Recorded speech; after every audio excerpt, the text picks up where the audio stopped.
warga Puri Anggrek, Kota Serang, dikejutkan oleh peristiwa tragis yang melibatkan pasangan suami istri yang selama ini dikenal harmonis.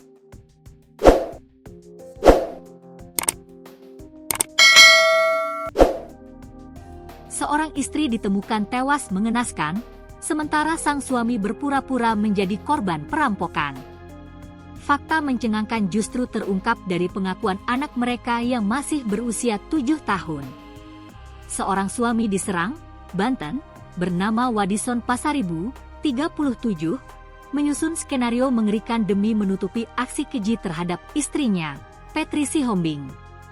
Wadison awalnya merekayasa seolah-olah telah terjadi perampokan disertai pembunuhan, namun akhirnya terbongkar setelah keterangan sang anak justru membuka tabir kebohongan. Pelaku sudah diamankan. Nanti kami rilis, ujar Kapolresta Serang Kota Kombes Pol Yuda Satria, Rabu, 4 Juni 2025. Motif pembunuhan terungkap karena Wadison emosi setelah perselingkuhannya terbongkar oleh sang istri. Sebelum dibunuh, pasangan ini sempat terlibat cekcok. Wadison melilit leher istrinya dengan tali hingga Petri kehabisan napas, lalu menyusun skenario palsu agar tampak seperti perampokan. Di tempat kejadian, Petri ditemukan tewas tengkurap dengan tangan terikat, sementara suaminya tergeletak dalam karung di dapur, seolah menjadi korban juga. Siti Mariam, tetangga korban, mengungkap bahwa polisi awalnya mulai curiga setelah mendengar pengakuan anak korban yang masih 7 tahun. Jadi awalnya anaknya ngomong, waktu dia keluar rumah minta tolong itu disuruh ayahnya. Padahal, tetangga tahunya ayahnya itu korban juga dalam karung, ujar Mariam.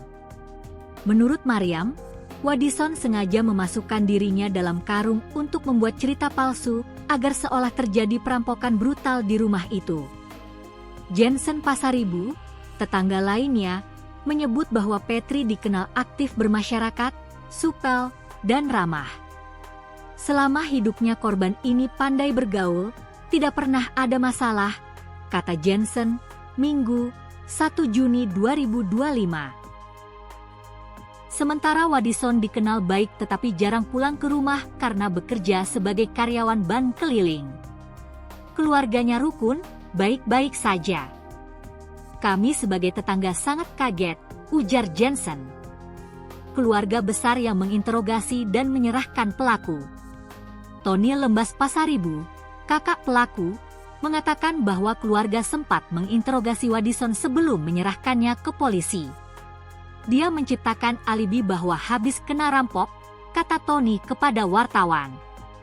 Setelah membunuh, Wadison bahkan sempat mencoba bunuh diri dengan menutup kepala menggunakan kantong plastik dan karung. Kami keluarga tentu kecewa, karena dia terlihat ragu sejak awal. Keterangannya pelantat pelintut, ujar Tony.